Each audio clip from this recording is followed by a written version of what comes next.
Olá, você que me segue no Rodrigo Silva, Arqueologia. Estamos aqui para o nosso encontro para falar sobre os Tesouros do MAB. Você sabe, Tesouros do MAB é uma série especial que nós sempre fazemos, apresentando para você as peças arqueológicas e réplicas que nós temos aqui no acervo do Museu de Arqueologia Bíblica do NASP. Aliás, você está convidado a vir conhecer pessoalmente o museu, tem muita coisa legal para você ver. Na verdade, eu costumo dizer que as pessoas não vêm visitar o museu.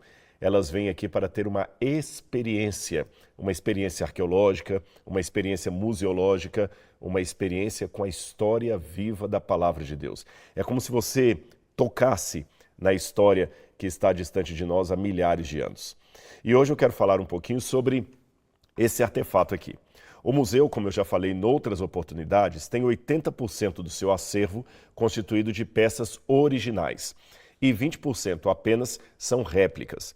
Por que nós temos algumas réplicas no Museu do NASP? Porque há peças de tamanha importância para a arqueologia bíblica que a pessoa precisaria ir à Europa para poder visitá-las, ou quem sabe até ao próprio Museu de Israel. Então nós temos algumas réplicas aqui para que a pessoa possa ver uma cópia exata do que ela teria que ver lá, mas para isso precisaria fazer uma viagem muito dispendiciosa, tá certo? Em segundo lugar, essas réplicas têm um valor didático muito grande, porque aulas são dadas aqui também dentro do NASP. Nós fazemos pesquisa, nós mostramos para os alunos, e assim como numa faculdade de medicina, muitas vezes usam-se órgãos artificiais feitos ali de material como silicone, plástico, para ensinar para os alunos anatomia humana, nós também podemos usar essas réplicas para ensinar para eles a história da arqueologia bíblica e como ela contribui para o entendimento da Palavra de Deus. E por fim, essas peças, essas réplicas para estarem aqui, não podem ser simplesmente um souvenir, não é uma miniatura de chaveiro que eu coloco na vitrine. As réplicas são feitas em tamanho natural, com a mesma coloração da original, os mesmos defeitos. Então, por exemplo, se a pedra original, nós temos aqui uma réplica da Pedra de Roseta, ela tem um quebrado na ponta, nós fazemos o mesmo quebrado na ponta, e assim por diante. Esse é o caso aqui da estela de mexa, ou em português, estela de mesa, também conhecida como pedra moabita. A original dessa réplica está no Museu do Louvre, e nós temos uma aqui em tamanho natural, no mesmo tamanho. E você está percebendo que ela tem os mesmos defeitos da original. O que significa isso? As partes que estão aqui são partes originais. E essas outras partes foram uma reconstrução feita no Museu do Louvre. E eu vou contar essa história para você. Por que apenas alguns pedaços do original estão preservados e o resto foi reconstruído? A história dessa pedra ou desse artefato e como ele foi descoberto é fantástica. É trágica por um lado, mas muito interessante por outro. Havia um missionário que estava trabalhando no que hoje seria a região da Jordânia. Esse missionário chamava-se Frederick Klein. Ele estava trabalhando ali junto o que na época pertencia ao Império Otomano. Nesse período não havia ainda o país que hoje chamamos de Jordânia. Havia o Império Otomano, o Turco-Otomano, se você quiser. Esse Império Otomano, ele começa no século XVI e vai até o início do século XX, e muitos países de hoje faziam parte desse imenso Império Turco-Otomano. Na verdade, ele foi maior do que a antiga União Soviética, maior até do que algumas extensões de impérios antigos, como a própria Roma e a Pérsia. Só para você ter uma noção, países como a atual Turquia, Grécia, Irã, Iraque, Líbano, Israel, Jordânia, Arábia Saudita, Egito, todos esses estavam sob os ditames ou nos limites do Império Otomano, comandado aí pelos seus sultões, tá certo? É uma história até interessante para você conhecer a história do Império Otomano. Pois bem, nessa época, então, Frederick Klein estava lá na região de Dibon, que faz parte da Jordânia atual, mas como eu falei, era do Império Otomano. Ele estava ali e ele percebeu que beduínos locais, numa vila ali de Dibon, tinham essa pedra feita de basalto, jogada ali no meio da tribo, sem nenhuma importância. E eles ficavam apenas olhando aquela pedra ali, brincando, crianças brincando em volta. E Frederick Klein percebeu que aquilo poderia ser uma inscrição antiga muito valiosa. Ele não sabia ler o que estava escrito aqui, mas ele tinha estudado teologia e sabia pelas aulas no seminário que aqui eram letras antigas, tanto do alfabeto fenício como do antigo alfabeto hebraico, anterior até mesmo ao alfabeto hebraico que é usado hoje. E ele cometeu um erro. Ele demonstrou muito interesse pelo artefato, queria comprá-lo. E a partir disso, a história se desdobra numa novela quase assim, cheia de suspense, tramas, conflitos. Há versões diferentes do que aconteceu. Eu vou contar uma delas para você, que é a mais aceita. Os beduínos, que eram donos da pedra, perceberam o interesse de Klein e acreditaram que dentro da pedra poderia ter algum tesouro, quem sabe ouro escondido aqui, alguma coisa. E a história rodou e as próprias autoridades otomanas queriam confiscar o artefato. Os beduínos não aceitaram, esconderam.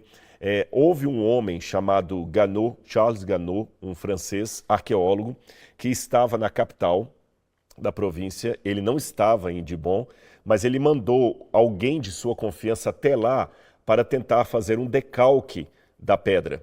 E esse homem fez, ele pegou um papel de seda e fez um decalque da inscrição. Outra versão diz que esse decalque foi feito pelo próprio Frederick Klein. Então, como eu falei, algumas versões diferentes. O fato é que esse decalque foi feito. Esse homem que estava de posse desse decalque feito em papel de cera apanhou, foi torturado, quase morreu. Finalmente, o decalque foi parar na mão de Ganot. E Ganot levou esse decalque para a França. Então, pelo decalque ali, o decalque era simples. Passou um papel de cera aqui, um papel de seda, melhor dizendo, e com um giz de cera foi riscando por cima para poder perceber todos os desenhos, você entendeu?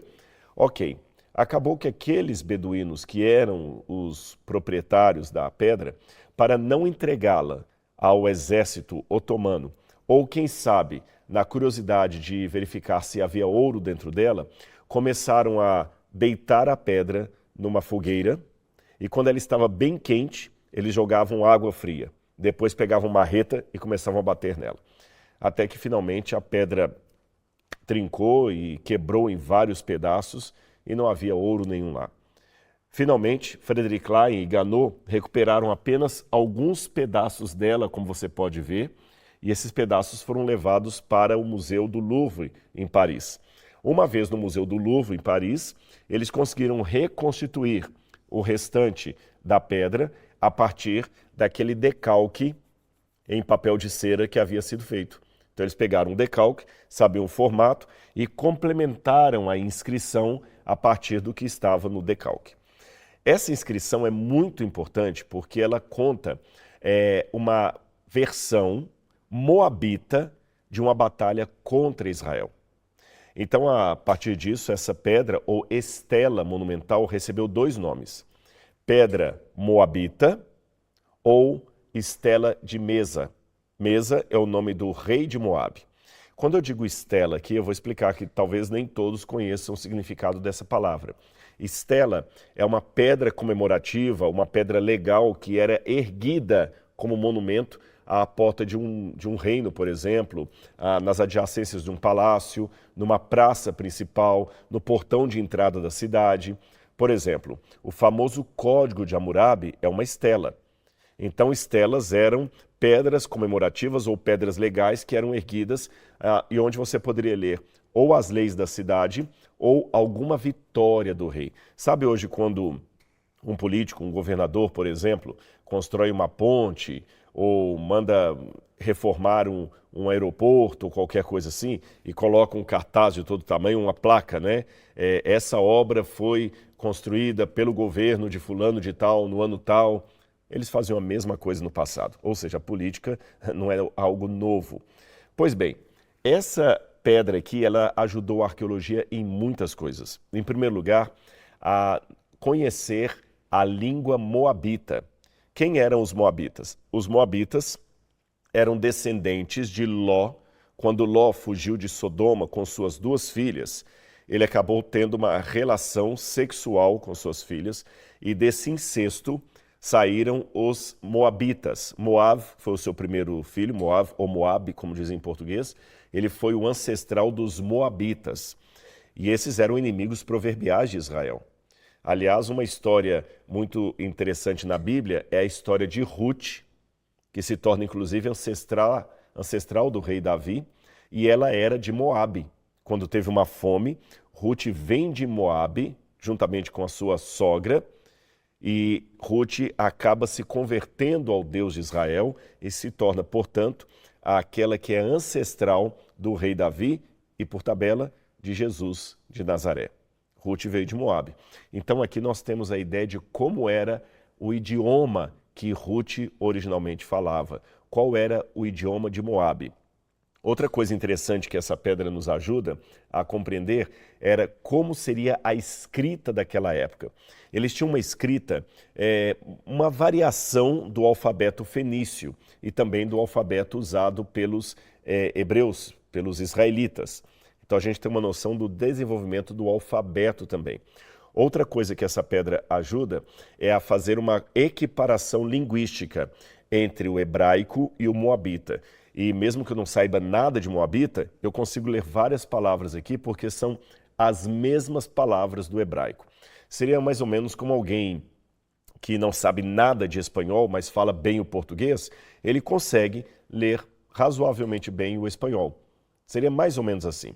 Uma outra coisa importante, aqui nós temos o relato de uma batalha bíblica contada agora na versão dos inimigos de Israel, na versão dos Moabitas, confirmando, portanto, o relato bíblico. A história, o contexto dessa pedra seria mais ou menos o seguinte. Por 40 anos, Moab serviu ao rei de Israel como rei vassalo. E então eles entraram numa revolta contra Israel, e durante essa revolta é que tem essa batalha, que é mencionada aqui e também é mencionada na Bíblia Sagrada. Antes de mostrar o texto da pedra moabita como um todo e também o texto da Bíblia, eu quero dar alguns exemplos para você dessa escrita que eu falei que eu consigo ler alguma coisa mesmo sem ter estudado moabita, só pelo hebraico. Eu vou mostrar para você aqui algumas linhas importantes dessa pedra. Aqui, por exemplo, você tem a palavra om, e quando eu vou para a linha de baixo, omri. Omri na Bíblia é um dos reis de Israel, o rei Omri, o rei setentrional da parte norte, quando houve a divisão entre as tribos do norte e as tribos do sul. Então aqui você tem a palavra Omri, Melech, Israel, ou seja, Omri, rei de Israel. Outra coisa importante que nós temos aqui é o nome sagrado do Deus de Israel. Você sabe que há vários títulos para Deus em hebraico. Deus é chamado de El Shaddai, ele é chamado de El Elyon, ele é chamado de Adonai, o Senhor, ele é chamado... Mas o nome, assim, proverbial de Deus, aquele nome realmente assim que tem maior ênfase, é o tetragrama sagrado. São as 4 letras do nome de Deus que são impronunciáveis. Pelo menos os judeus evitam a pronúncia desse nome e até hoje nós não sabemos exatamente como pronunciá-lo. Seria o nome sagrado de Deus. 4 letras. Ele aparece aqui, olha. Yud, Rei, Vav, Rei. Aqui você tem o nome de Deus em hebraico, o mesmo nome do Deus de Israel, tá certo? Aqui nós temos uma palavra que é a terminação do que vem aqui em cima, e nós temos uma dúvida, se aqui está escrita a palavra altar doméstico, porque é uma parte que está quebrada, altar doméstico de, vou dizer, Yahweh, nós não sabemos se é essa a pronúncia exata do nome de Deus, altar doméstico de Yahweh, que é o Deus de Israel. Aqui você tem de novo a palavra Israel aparecendo, olha, você tem exatamente Israel. Então eu tenho o nome de Deus, eu tenho o nome de Israel. Israel, o nome Israel, aparece 6 vezes aqui nessa pedra. 6 vezes o nome de Israel. O nome de Omri, Melech Israel. Omri, o rei de Israel, aparece uma vez o nome de Omri. o nome sagrado de Deus aparece também uma vez. E aqui é interessante, uma notinha de rodapé para você. Falando do nome de Deus, esta aqui é uma das mais antigas referências fora da Bíblia Sagrada ao nome de Deus a partir das suas 4 letras, tá certo? Há algumas evidências recentes que o nome de Deus sagrado, o nome sagrado do Deus de Israel, também apareceria em 2 fontes egípcias. Mas, fora essas, nós temos essa aqui que é bem antiga.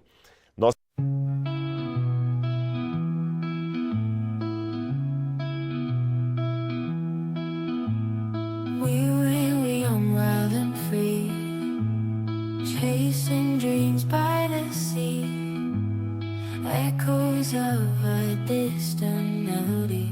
In the nights, just you and me. Photographs and shades of gold, stories that we've never told, memories that never grow old. In this heart, they're always bold. Time moves on, but we stay here in the moments crystal clear, echoes of the yesteryear. In our hearts we hold them near. Fading memories in the light, lost in whispers of the night. In the silence we take flight, holding on to what feels right. Walks through streets of neon glow, silent whispers, tales of woe. In the dark our secrets show, in this art our love will grow. Time moves on, but we stay here in the moments crystal clear, echoes of the yesteryear. In our hearts we hold them near. Fading memories in the light, lost in whispers of the night. In the silence we take flight, holding on to what feels right. In the twilight, shadows play, awful whispers, tales of woe. In the hearts we find our say, in the dawn we'll never stray. Fading memories in the light, lost in whispers of the night. In the silence we take flight, holding on to what feels right. As the days turn into years, through the laughter, through the tears, in the echoes all our steers. In these dreams we face our fears.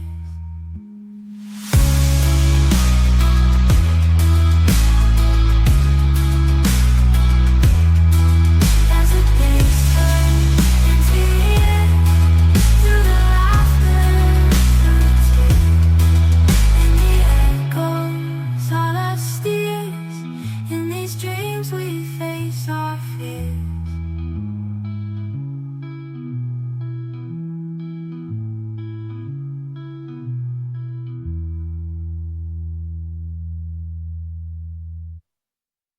Teríamos também aqui a terceira mais antiga referência ao nome de Israel. Você tem o nome de Israel mencionada no pedestal de uma estátua que está no Museu Egípcio de Berlim, bem antiga, datada do século XIV a.C. Você tem também o nome de Israel mencionada na estela de Merneptah, do faraó Merneptah, que também é do século XIII a.C., então muito antiga. E nós temos aqui a terceira mais antiga referência ao nome sagrado de Deus fora da Bíblia, fora das Escrituras. Agora que você já sabe isso aí, eu vou voltar ao resumo do porquê dessa estela comemorativa, o que o rei Mesa está contando aqui, o que a Bíblia fala.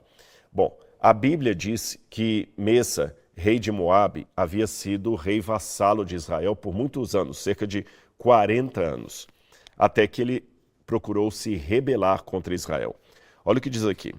É 2 Reis, capítulo 3, versículo 4 em diante. Mesa, rei dos Moabitas, era criador de gado e pagava o seu tributo ao rei de Israel com 100.000 cordeiros e lã de 100.000 carneiros. Mas depois da morte de Acabe, o rei dos Moabitas se revoltou contra o rei de Israel. Por isso, naquele instante, Jorão saiu de Samaria e reuniu todo o exército de Israel. Mandou dizer a Josafá, rei de Judá: o rei de Moabe se revoltou contra mim. Você irá comigo à guerra contra Moabe? Josafá respondeu: irei, sou como você, e o meu povo é como seu povo, e os meus cavalos como os seus cavalos. E Josafá perguntou: por que caminho iremos? Jorão respondeu: pelo caminho do deserto de Edom. Partiram o rei de Israel, o rei de Judá e o rei de Edom. Após 7 dias de marcha, não havia água para o exército, para os animais que o seguiram. Então o rei de Israel disse: ah, Senhor, ó Senhor, o Senhor chamou esses 3 reis para entregar nas mãos de Moabe. Josafá perguntou: não há aqui um profeta do Senhor para que consultemos o Senhor por meio dele? Aí vem um oráculo do profeta Eliseu e eles conseguem finalmente vencer a batalha. É isso aqui que a Bíblia apresenta, tá certo? Quando você vai à versão de Mecha ou Mesa, é a mesma versão, só que contada na ótica dos inimigos. Nessa estela aqui é dito que o deus Quemos, que era o deus de Moabe, havia punido Moabe porque eles tinham pecado contra Quemos. E por isso Quemos, ou Quemos, acabou entregando Moabe nas mãos dos israelitas. Mas agora eles tinham dado o troco, tinham se rebelado. Eu vou ler para você aqui, não toda a tradução, mas um pedaço dela, para que você possa ver. Na tradução, porque houve variações e atualizações e até correções na tradução desde a primeira vez que ela foi feita. E alguns pedaços aqui das partes trincadas que foram recuperadas pelo decalque que fizeram no papel de seda, que ainda geram alguma discussão. Mas vamos lá. De modo geral, a tradução seria: eu, Mesa, filho do deus Quemos, rei de Moabe, de Dibom, o meu pai reinou sobre Moabe 30 anos, e eu reinei depois de meu pai. Fiz este lugar alto para Quemos, Carrosh, porque ele me salvou de todos os reis e me fez triunfar de todos os meus adversários. No que toca a Omri, rei de Israel, lembra que eu falei aqui, ó, Omri, Melech Israel, rei de Israel, este humilhou Moabe durante muito tempo. A Bíblia fala exatamente isso. Porque Quemos estava irritado contra a sua terra. E seu filho seguiu e disse: hei de humilhar a Moabe, ou seja, o filho justamente de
rei de Israel. E assim seguiu. No seu tempo, ele o disse: mas eu triunfei sobre ele e sobre a sua casa, enquanto Israel tinha perecido para sempre. Omri tinha ocupado a terra de Madaba e Israel tinha habitado lá no seu tempo e durante a metade do tempo do seu filho Acabe era o filho de Omri, por 40 anos, mas Quemos habitou ali no seu tempo. E eu construí Baal-Meon, fazendo nela um reservatório ou cisterna, e construí também Keriatem. os homens de Gad tinham sempre habitado na terra de Atarot, e o rei de Israel tinha construído Atarot para eles. Mas eu combati contra a cidade e tornei-a e matei todos os seus habitantes da cidade para a satisfação de Quemos e Moabe. É lógico que aqui ele conta que eles venceram a batalha. E essa estela data de aproximadamente 830 a.C., o que nos ajuda também a colocar a cronologia das histórias da Bíblia Sagrada. Bom, a tradução é longa, eu não vou lê-la toda para não cansar vocês, mas eu quero no nosso próximo vídeo contar um outro elemento importante relacionado a essa estela. Olha que curioso. Ela foi descoberta em 1868. Depois ela foi para o Museu Britânico. Só que agora, a partir de 1991, agora que eu falo sim, já tem tempo, mas eu digo em relação a quando ela foi encontrada. A partir de 1991, uma nova descoberta nessa pedra ainda trouxe uma outra tremenda confirmação do relato bíblico. Mas sobre essa nova descoberta, eu vou falar apenas no nosso próximo vídeo, tá certo? Então você tem que ficar ligadinho para o nosso próximo encontro para falar dos tesouros do MAB. Então, até lá, eu aguardo você. Tchau, tchau.